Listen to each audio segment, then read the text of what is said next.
오늘도 주의 전에 올라온 주의 종들을 주님의 이름으로 축복합니다. 오늘 우리가 공식적으로 모든 예배가 회복되어지는 회복주일로 함께 보내게 되어집니다. 하나님께서 종들을 흩으신 이유가 있고요, 또 다시금 모이게 하시는 이유가 있는 줄 압니다. 세상은 뭉치면 살고 흩어지면 죽는다고 이야기를 합니다. 그 이야기는 흩어지면 죽는다, 힘이 없어진다라고 하는 의미 아닐까요? 오늘 우리가 함께 모여 예배하는 것이 뭉치면 산다라고 하는 이 세상의 기준에 부합했기 때문에 오늘 우리가 함께 예배드리고 함께 하나 되어지는 것은 아닙니다. 세상은 뭉치면 사는 것, 그래서 힘을 가지게 되어지면 이 세상에서 그래도 유리한 위치에서 그래도 긍정적인 삶의 모습들을 영위해 나간다라고 생각을 하는데요, 이것은 세상의 이치고요, 하나님께서는 오늘 우리를 흩으실 때 또한 우리에게 의미가 있고, 또 흩으시는 과정 중에 하나님께서 믿음의 종들에게 사명을 허락하신다라고 하는 사실을 기억하고 오늘 말씀 가운데 하나님이 주시는 은혜를 함께 맛보아 누릴 수 있는 은혜가 있기를 간절히 소망합니다. 여러분, 오늘 본문은 스데반의 순교 이후에 교회의 큰 변화를 기록하고 있는 말씀입니다. 우리가 읽진 않았지만 1절 말씀을 보게 되어지면 그날의 예루살렘에 있는 교회에 큰 박해가 있어 사도 외에는 다 유대와 사마리아 모든 땅으로 흩어지니라, 이렇게 말씀하고 있습니다. 그러니까 이게 스데반의 순교로 인해서 교회에 큰 핍박이 시작되어졌다는 거예요. 그리고 그 핍박을 피하기 위해서 성도들이 흩어졌다라고 하는 기사를 소개하고 있습니다. 사도들을 제외한 성도들이 유대와 사마리아 땅끝까지 모두 흩어져 버렸습니다. 그러면 왜 사도들은 흩어지지 않고 흩어지는 그 대열에 동참하지 않고 머물렀을까요? 그들은 죽음을 각오한 가운데 하나님의 전을, 그리고 그 중심이 하나님 앞에 향하고 있었기 때문에 그렇습니다. 그런가 하면 유대 관원들은요, 왜 사도들을 가두지 않았을까요? 그들은 먼저 이 사도들을 가두었다가 실패한 경험이 그들 가운데 있었습니다. 다시 그들을 가두는 것이 아니라 그들의 전략은 이런 겁니다. 성도들을 흩으면 되겠다. 그래서 구심점을 없애면 되겠다. 왜냐하면 사람들이 모이기 시작하면 그 가운데 뭔가 이루어지니까, 뭔가 꾸미게 되어지니까 흩으면 되겠다라고 하는 거예요. 그래서 이 기독교 복음을 어떻게 하면 봉쇄할까? 어떻게 보면 외적으로는 초기 진압에 성공한 것처럼 보입니다. 구심점이 사라져서 생명력을 상실한 것처럼 보이거든요. 그렇습니다. 어떻게 보면 이 예루살렘 교회가 엄청난 큰 위기를 맞게 되었습니다. 교인들이 뿔뿔이 흩어지고 또 그 재산을 빼앗기고 유대 교도들의 눈에 띄게 되어지면 체포당하고 구금당하고 또 때로는 사형에 처해지는 그런 일들이 이 교회 가운데 있었습니다. 교회는 잔멸되어질 위기 가운데 있었던 겁니다. 3절 말씀에 보니까 사울이 교회를 잔멸할세 각 집에 들어가 남녀를 끌어다가 옥에 넘기니라. 이 사울이 지금 교회를 핍박하는 거예요. 근데 이 핍박할 때 잔멸이라고 하는 단어를 쓰고 있습니다. 잔멸하다. 이 잔멸하다라고 하는 이 단어가 가지고 있는 의미는요, 멧돼지가 포도원에 들어간 거예요. 그리고 포도원에 들어가서 포도원을 다 헤집어 놓습니다. 지금도 산에 가면 지난 겨울에 멧돼지들이 산을 헤집어 놓은 장면들이 있어요. 뭐냐면 칡뿌리라든가 뿌리를 먹기 위해서. 근데 포도도 마찬가지예요. 포도나무 못 먹잖아요, 높으니까. 근데 뿌리 먹으려고 뿌리를 다 헤집어 놓는 거예요. 그때 쓰는 단어가 바로 이 잔멸하다라고 하는 단어입니다. 그러니까 지금 사울이 교회를 어떻게 했다는 거예요? 헤집어 놨다는 거예요. 더럽혔다는 거예요. 모욕을 줬다는 거예요. 파괴했다는 거예요. 그런데 말입니다, 사울이 이렇게 교회를 모욕하고 교회를 더럽히고 파괴하려고 할 때 하나님께서는 무엇을 하셨습니까? 가만히 방관하고 계셨습니까? 아닙니다. 주님은 그에게 현현하셔서 그에게 직접 나타나셔서 그의 잘못을 지적하고 그를 오히려 이 그리스도교 기독교의 대사도로 만드는 놀라운 일을 하셨다는 것입니다. 그 내용이 이제 9장에 쭉 이제 뒤에 보면 나오는데요. 그렇습니다. 하나님께서 교회를 모욕하고 더럽히고 파괴했던 이 사울을 변화시켜서 교회를 영광스럽게 하고 교회를 성결하게 하고 교회를 부흥케 하는 사람으로 변화시켜 놓으셨다는 거예요. 그렇습니다, 여러분. 복음이 가지고 있는 힘과 능력은 여러분 변화입니다. 하나님은 그렇게 하셨습니다. 그러니 인간이 아무리 자신의 지혜로 전력을 세우고 전술을 짠다고 해도 그거 다 빗나가 버리고 마는 거예요. 그래서 핍박은 교회를 더욱 확산시키는 계기가 되어졌다는 것입니다. 살기 등등하게 이 핍박을 했던 사람들이 흩어진 성도들을 두루 찾아다니면서 어떻게 못 살게 했지만, 괴롭혔지만, 박해를 했지만 그들은 오히려 흩어지면서 사명을 감당했다는 거예요. 복음을 전했습니다. 말씀을 증거했습니다. 원치 않는 핍박이 이 예루살렘 외에도 유대 땅과 사마리아이라고 하는 이 땅에 복음이 증거되어지는 계기가 되어졌던 것입니다. 믿음 때문에 당하는 이 고난으로 인해서 악을 선으로 바꾸시는 그 하나님의 능력과 지혜가 나타나게 되어진 것입니다. 뭉치면 살고 흩어지면 죽을 것 같았지만 사실 사명자들에게 여러분 그것은 그렇게 중요한 것은 아니었다는 것입니다. 뭉치든 흩어지든 여러분 십자가를 지시고 사흘 만에 부활하신 그 역사하시는 그 주님, 내 안에 생명을 주신 주님, 영원한 천국을 허락하여 주신 그 주님께서 명령하신 그 지상 명령은 언제나 존재하고요, 그 사명을 받지 주의 종들은 언제나 헌신을 준비하며 사명의 자리를 지킨다라고 하는 사실을 오늘 우리가 다시 한번 깨닫고 오늘 우리가 그 자리에 서기를 결단하는 오늘 이 시간이 되어지기를 주님의 이름으로 축원합니다.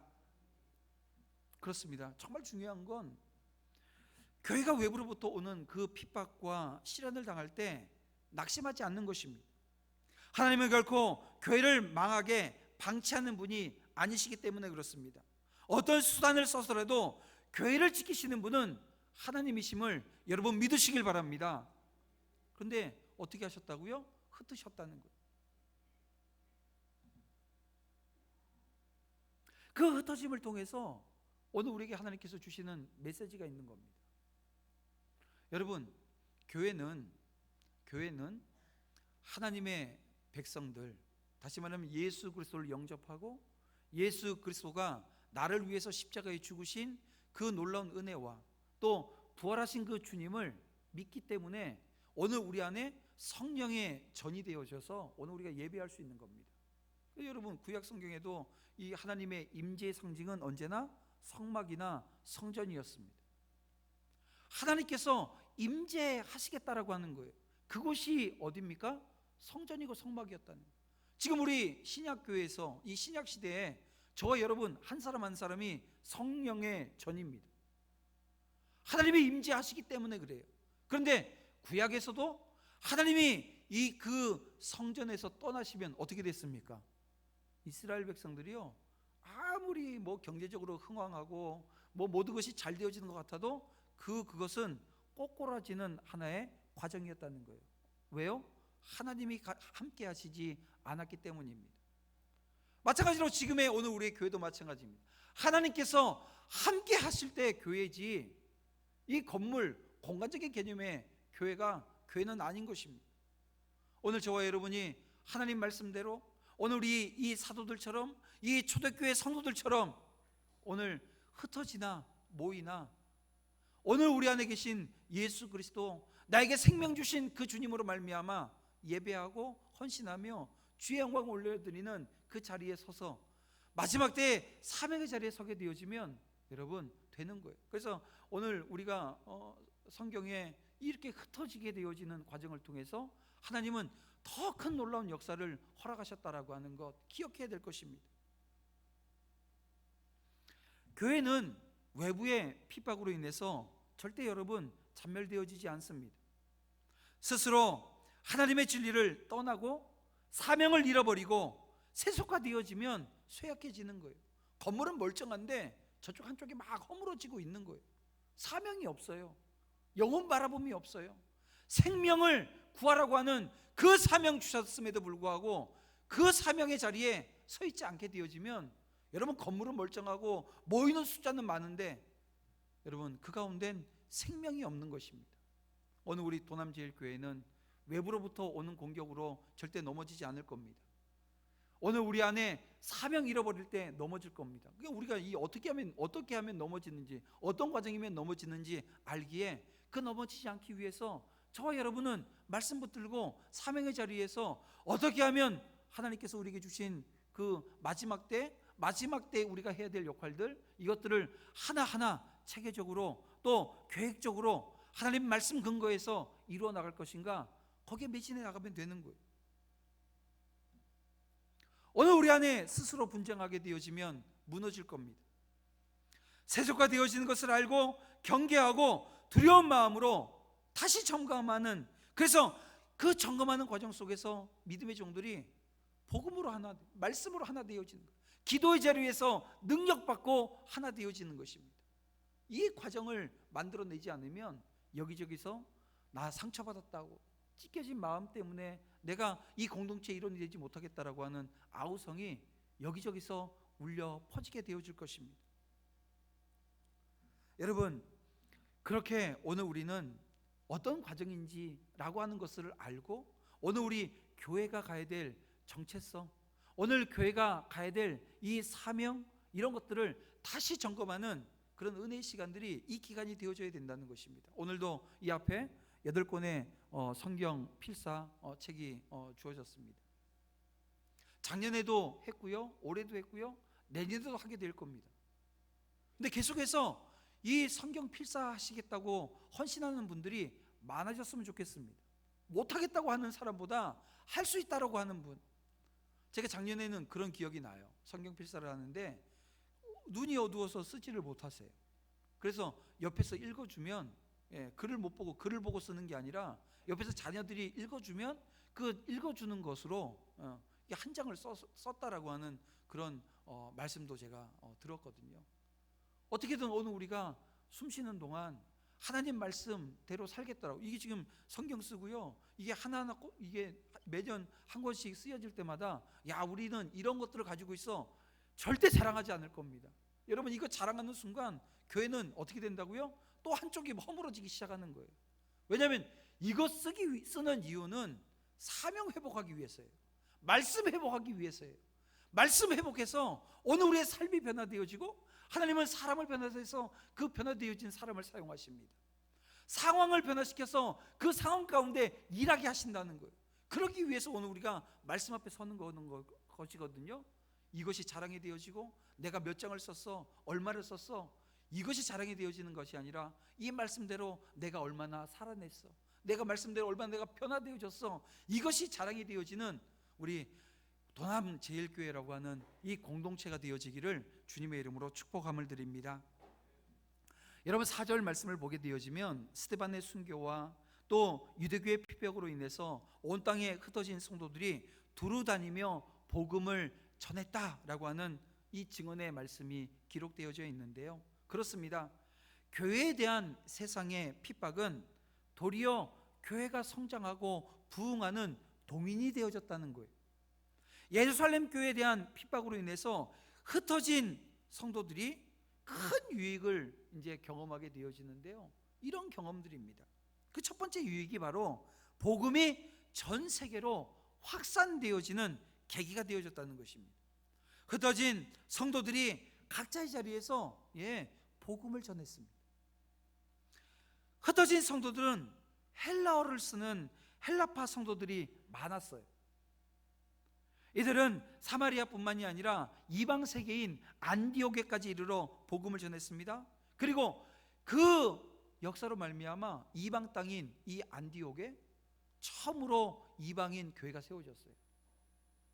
지금도 터키에 가면 이 안디옥 교회가 있습니다.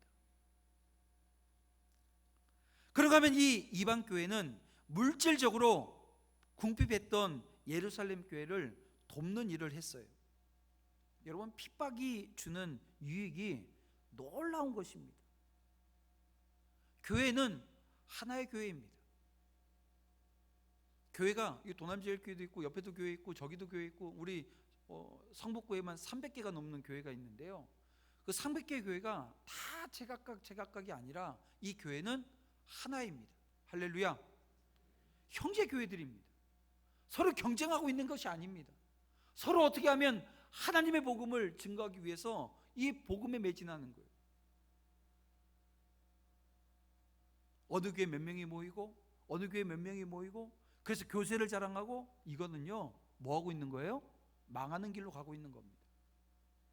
교회가 쓰러지고 있는 거예요. 하나님께서 오늘 우리에게 교회가 하나 되라 하셨어요.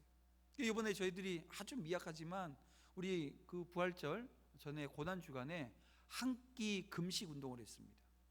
아마 모르셔서 못하셨던 분들도 아마 계실 것 같다는 생각이 드는데요, 왜냐하면 작년에 비해서 헌금이 한 3분의 1로 줄었더라고요. 몰라서 아마 못하셨던 것 같아요. 왜냐하면 제가 강조를 하지 않고, 왜냐하면 제가 그때 당시에 그 예배가, 영상 예배가요 거의 한 주, 그러니까 10일 전에 다 영상이 녹화되다 보니까, 그리고 또 이게 뭐 상황 가운데 이 상황에 대한 얘기를 그 당시에 제가 전혀 하지 않았습니다. 왜냐하면 그냥 말씀 붙들고 말씀대로 우리가 살아내면 된다. 왜냐하면 우리 그 에베소서 말씀만 하더라도요, 그 말씀이면 충분히 이 상황을 이겨낼 수 있는 힘이 있다고 저는 믿었거든요.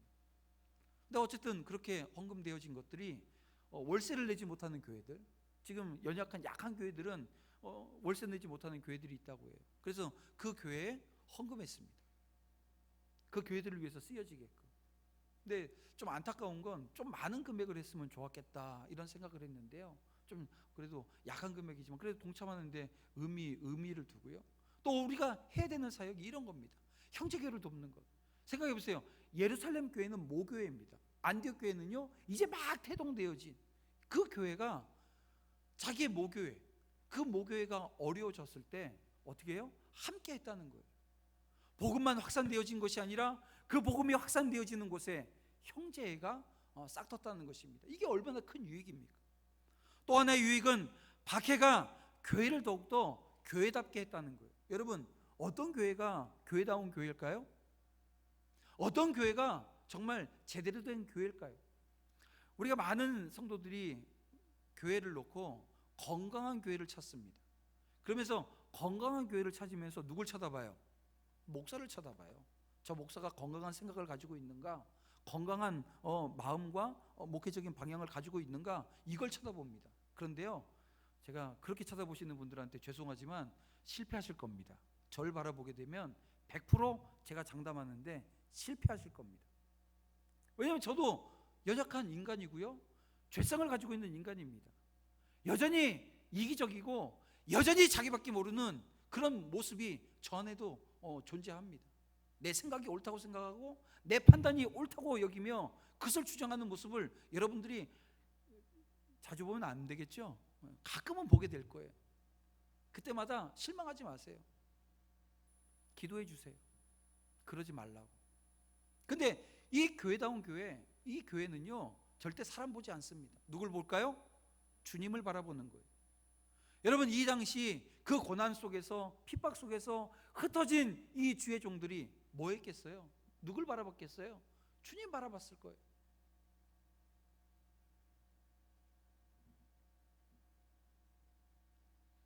예루살렘 교회는 외형적으로 크게 성장을 했습니다. 여러분들이 아시다시피 처음 예루살렘 교회가 시작할 때, 이 개척되어질 당시에 몇 명의 성도가 있었습니까? 120여 형제가 모여 있었잖아요.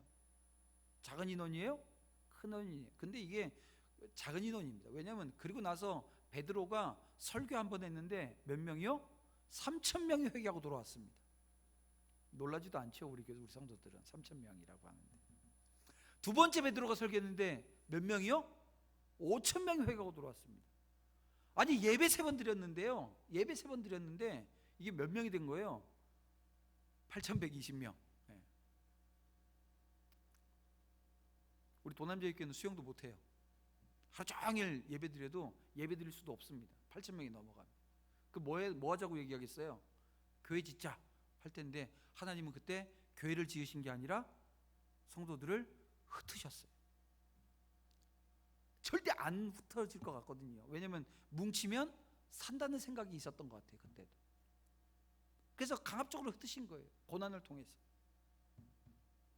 그런데 그때 이 박해를 통해서 교회는 더욱 교회답게 되어졌습니다. 왜냐하면 박해를 통해서 갑자기 자기들은 사람들을 바라보고 그럴 수 있잖아요.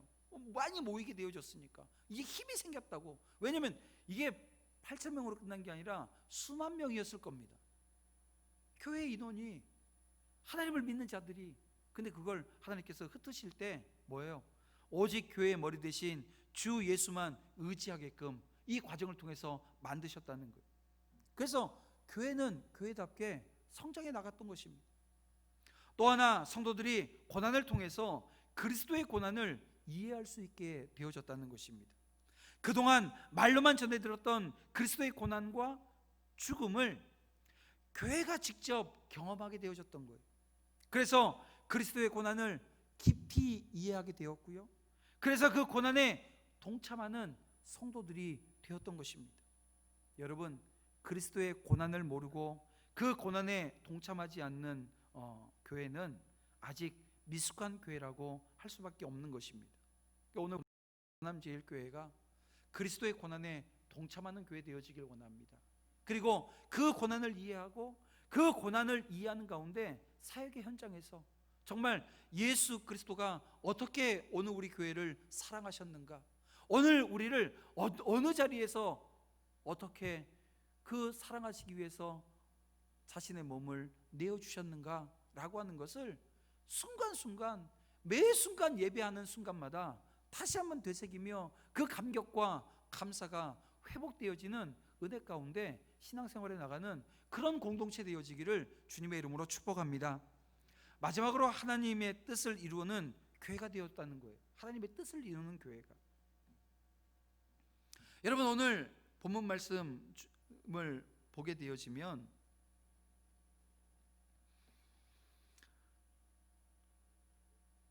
1절에 아까 읽었던 그 말씀인데요, 그날에 예루살렘에 있는 교회에 큰 박해가 있어 사도 외에는 다 유대와 사마리아 모든 땅으로 흩어지니라 라고 하는 이 말씀을 보십시오.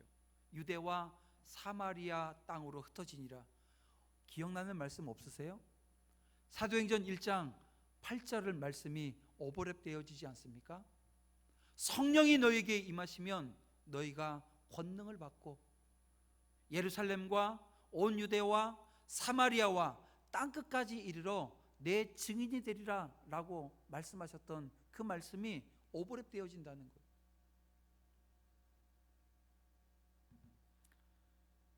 교회는 예루살렘에서 좀 전에도 말씀드렸지만 수만 명의 결신자를 얻었습니다. 그러면 그 이후에 주님이 주셨던 말씀대로 예루살렘과 온 유대와 사마리아와 땅끝까지 이르러서 복음을 증거하는 그 사명을 감당해야 됐던 것입니다. 그런데 그러질 못했어요. 그래서일까요? 하나님께서는 핍박이라고 하는 섭리를 통해서 성도들을 강압적으로 온 유대와 사마리 땅으로 보내십니다. 하나님이 주신 명령을 이해하지 못했고 수행하지 못할 때 하나님께서는 강압적인 방법을 사용하신다는 거예요. 여러분, 이 코로나19 이 상황이 전 세계적으로 창궐했습니다. 뭐 중국에서 끝나고 우리나라에서 끝났으면 참 좋았을 텐데 이것이 전 세계로 퍼졌습니다. 이 상황 가운데 여러분 무엇을 보십니까? 무엇을 생각하십니까? 이것을 또 정치적인 생각들, 또 경제적인 생각들, 사회적인 관점에서 이 상황들을 바라보면서 해석하는 일이 없었으면 좋겠습니다. 여러분, 오늘 우리는 복음적인 시각과 하나님이 주시는 말씀으로 이 상황을 읽어내길 원합니다. 그리고 오늘 우리가 이 상황 가운데 해야 될 것은, 하나님께서 이 상황 가운데 오늘 우리 한국교회에, 전 세계 교회에 예배를 멈추게 하신 것은 다시금 오늘 우리에게 주시는 말씀이 있는 거예요. 사명 감당하지 않는 가운데 드려지는 예배가 무엇이 중요하겠습니까? 오늘 우리가 이 시간 이 예배 드리는 것이 무엇이 중요하겠습니까? 오늘 우리 안에 생명에 대한 갈구함이 없는데, 영혼에 대한 하나님이 주시는 그 마음을 잃어버렸는데, 오늘 우리가 예배 드리는 것이 무엇이 그렇게 중요하겠습니까? 하나님께서 그 예배를 받으시겠습니까? 하나님은 이 시간 오늘 우리에게 다시금 말씀하십니다. 다시금 오늘 우리에게 땅끝까지 이르러 내 증인이 되라고 하시는 이 말씀, 그리고 오늘 우리 주변에 소외되어지고 약하며 어려움을 겪고 있는 그 형제자매들을 돌보게 하시는 그 사명을 우리에게 주시는 겁니다. 어떻습니까, 여러분? 오늘 이 상황 가운데 하나님이 우리에게 주신 그 말씀들로 다시금 회개하는 자리에서 놀라운 변화, 회개의 역사가 일어나야 됩니다. 그리고 오늘 우리에게 주시는 그 하나님의 말씀이 다시금 오늘 우리의 영혼을 소생하고, 또 오늘 우리가 다시 말씀 가운데 사명을 회복하는 자리로 나아가야 된다는 것입니다. 그러지 않으면 여러분, 구약의 성전이, 좀 전에 말씀드렸지만 성전에 하나님이 임재하시는데요, 임재가 하나님이 임재하지 않으시고 떠나시게 되어지면 어떻게 됐어요? 하나님의 진노가 임했습니다. 마찬가지입니다. 지금도 오늘 우리가 말씀대로 서 있지 않으면 하나님께서 치시는 거예요. 여러분, 저는 이 코로나19가 하나님의 진노라고 생각하지 않습니다. 그렇게 믿고 싶지 않습니다. 하나님께서 이 과정을 통해서 오늘 우리가 다시금 사명을 회복하고 사명의 자리에 서도록 복음을 확산시키고 선한 영향력으로 오늘 이 지역을 복음화시키고, 또 오늘 우리에게 주어진 아주 작은 영역이지만 선교의 사명을 감당하는 그 교회 공동체가 되어줄 수 있도록 회복하시는 은혜의 역사를 우리에게 주시는 하나의 기회라고 보고 싶어요. 그렇게 믿고 싶어요. 근데 여러분, 이 기회를 주셨음에도 불구하고 오늘 우리가 제대로 반응하지 못하면, 제대로 그 자리에 서지 못한다고 한다면 그 다음에 뭐예요? 채찍이 오는 거예요. 하나님의 무서운 심판이 임하게 되어지는 것입니다. 코로나19 상황을 놓고 많은 분들이 절망적인 얘기들을 내놓아요. 절망적인 상황들을 내놓습니다. 교회에 대한 그 상황도 절망적인 얘기들을 내놔요. 그런데요, 여러분, 그것은 인간적인 시각이고요, 하나님의 말씀을 보게 되어지면 이 상황 가운데 사명을 회복하시는 그 하나님의 손길이 임한다라고 하는 것을 오늘 우리가 깨달아야 됩니다. 그리고 오늘 본문을 보세요. 그 사명을 회복하는 그 과정 중에 어떤 일이 벌어졌습니까? 사명을 회복하는 자리에서 놀라운 일이 벌어졌는데요, 오늘 본문에 보니까 8절에 그 성에 큰 기쁨이 있더라, 이런 말씀을 우리가 보게 되어집니다. 다시 말하면 이 유대인과 사마리아인 사이에 이게 회복의 역사가 일어났다는 거예요. 여러분, 복음이 가지고 있는 능력입니다. 말씀이 오늘 우리에게 임해서 그 말씀의 순종함으로 말미암아 나가서 오늘 우리가 사명 감당하게 되어지면 놀라운 변화가 일어나는데요, 철천지 원수들이 회복되어지는 역사가 일어나는 거예요. 철천지 원수가 회복되어진다고요. 여러분, 철천지 원수 있어요, 없어요? 없다고 얘기하세요. 없다고 얘기를 하고, 그래도 만약에 있으면 이렇게 갑시다, 이렇게 얘기하는 게 맞아요. 없지요? 우리 다 기도하는 사람인데 원수가 있을 수는 없지요. 그런데 여러분, 원수 있는 자들, 철천지 원수 같은 사람들이 있더라도요, 그런 관계 속에 있는 사람들이 뭐 해야 됩니까? 예수 만나게 되어지면, 예수가 전해지게 되어지면 하나 되어지는 거예요. 왜요? 복음이 가지고 있는 능력이 바로 그것입니다. 하나님은 화평케 하시는 능력이 있어요. 여러분, 복음이 뭡니까? 하나님과 오늘 우리가 원수 관계였어요. 근데 예수님이 십자가의 죽으심으로 말미암아 오늘 우리에게 생명을 허락하셨고 하나님과의 막힌 담을 허셨어요. 담이 허물어지면 뭐가 됩니까? 그것이 접근할 수 있는 다리가 되어지는 겁니다. 그 예수님께서 허무신 그 담이 결국은 믿지 않는 자들이 믿게 되어지는 다리 역할을 하는 거예요. 여러분, 오늘 우리에게 그런 화평의 기쁨이 있습니다. 이 기쁨을 전하는 자리로 함께 나아가야 된다는 것입니다. 이 세상을 보십시오. 수많은 종족과 또 종교와 사상으로 분열되어져 있는 모습을 우리는 보게 되어집니다. 지금도 오늘 올해 우리 교회 안에 어떤 일이 있었습니까? 사회를 분열시키는데 교회가 앞장서 있었던 모습들이 있었잖아요.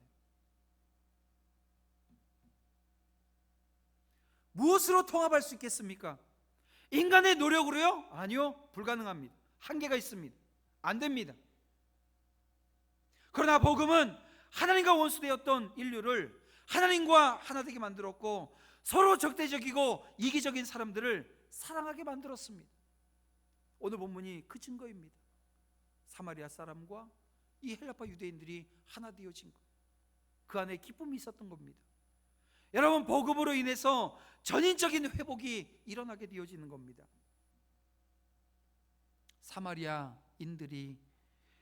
사마리아인들에게 영혼이 변화되어지는 일이 발생했어요. 왜냐하면 이 사마리아인들은요, 하나님을 믿는다고 믿었지만 결국 그들이 믿는 하나님은 우상이었습니다.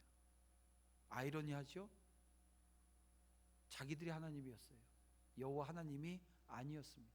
근데 그들이 하나님을 바라보게 된 거예요. 불치병이 고침을 받습니다. 사마리아 성 안에 기쁨이 넘쳤던 거예요.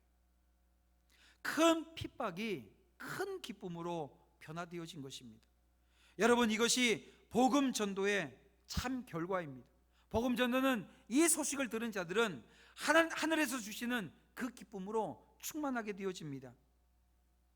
그런가 하면 이 사마리아 성 안에 이 마술사가 있었는데요, 이 시몬이라고 하는 마술사가 있었습니다. 그는 스스로 큰 자라고 말하며 다녔는데 수많은 사람들이 그의 능력도 인정을 했나 봐요. 그래서 크다 일컫는 하나님의 능력이라고 칭송을 했다고 합니다. 그런데 빌립이 와서 전도를 하자 이 시몬과는 비교할 수 없는 일들이 일어나기 시작하는 거예요.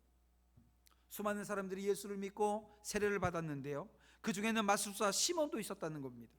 시몬은 빌립이 보여준 표적과 큰 능력을 보고 놀랐습니다. 여러분, 놀란 이유가 무엇입니까? 여러분, 우리가 출애굽기를 보면 모세가 바로 앞에서 지팡이로 뱀을 만드는 장면을 보죠. 그걸 기적이라고 얘기했는데요, 그때 애굽의 마술사들도 그걸 했어요. 그러나 생명을 창조하는 기적, 이것은 애굽의 마술사들도 하지 못했습니다. 시몬도 예외는 아닙니다.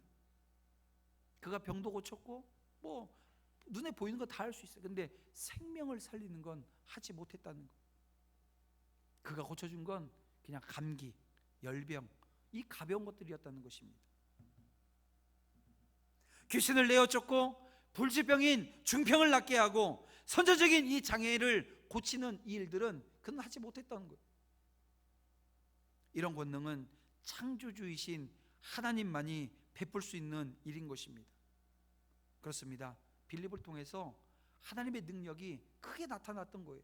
빌립은 그 무엇보다도 하나님 나라와 예수 그리스도의 이름을 증거했습니다. 핍박에도 불구하고 하나님의 능력은요, 세상에 그렇게 놀랍게 나타났다는 것입니다. 복음을 가진 자는 그래서 두려울 것이 없습니다. 믿음의 종들, 이 공동체 가운데 복음이 있길 원합니다. 복음의 능력이 회복되어지길 원합니다. 오늘 예배가 회복되어지듯이 오늘 우리가 혹여 잠자고 있었으면 이제는 깰 때입니다. 그리고 빛을 발할 때입니다. 빛과 소금의 사명, 저와 여러분에게 있습니다. 이 사명이 이제는 오늘 우리의 교회 현장 사역 가운데 드러나야 됩니다. 이건 누가 하겠지, 이건 저 사람이 할 거야. 아니요, 안수 집사님들은 안수 집사로서 해야 되는 사명이 있습니다. 권사는 권사로서 주어진 사명이 있습니다. 당회는 당회로서의 사명이 있습니다. 서리 집사님들은 서리 집사로서의 그 자리에서 해야 되는 사명이 있습니다. 하지만 공통적으로 오늘 우리가 해야 되는 것은 복음 앞에 그 복음을 들고 세상을 향해 섬기는 것입니다. 영혼을 구원하는 것입니다. 이 사명을 놓게 되어지면요, 이 사명이 1년 중 몇 번 하게 되어지는 행사로 전락해 버리면 여러분, 이 공동체 안엔 하나님이 거하실 공간이 없습니다. 하나님이 떠나시게 되어지면 교회는 허물어집니다. 이것이 무서운 것입니다.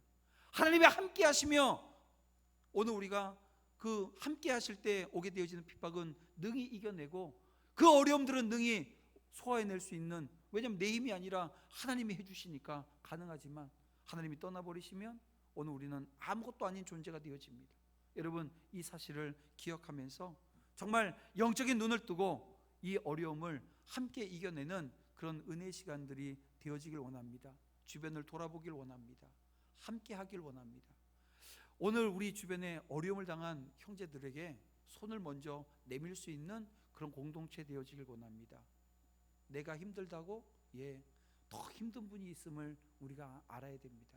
그래서 상대적인 게 아니라 오늘 우리가 절대적인 기준을 가지고 오늘 우리는 선교의 현장, 전도의 현장, 또 구제의 현장으로 달려나갈 수 있는 그 공동체의 회복이, 이 전화위복의 하나님을 이 시간 다시 경험하고 만남으로 말미암아 오늘 우리의 사명의 자리가 더욱더 뚜렷해지는 은혜의 역사에 있기를 주님의 이름으로 축복합니다. 기도드리겠습니다. 사랑과 은혜가 풍성하신 아버지 하나님, 감사합니다. 이 시간에도 말씀 주시고 우리 가운데 전화위복의 하나님을 만나게 하여 주시니 감사드립니다.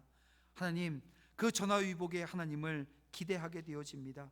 우리가 당하는 어려움을 통해 이 세상을 바꾸시는 하나님의 능력을 보게 되기 때문입니다.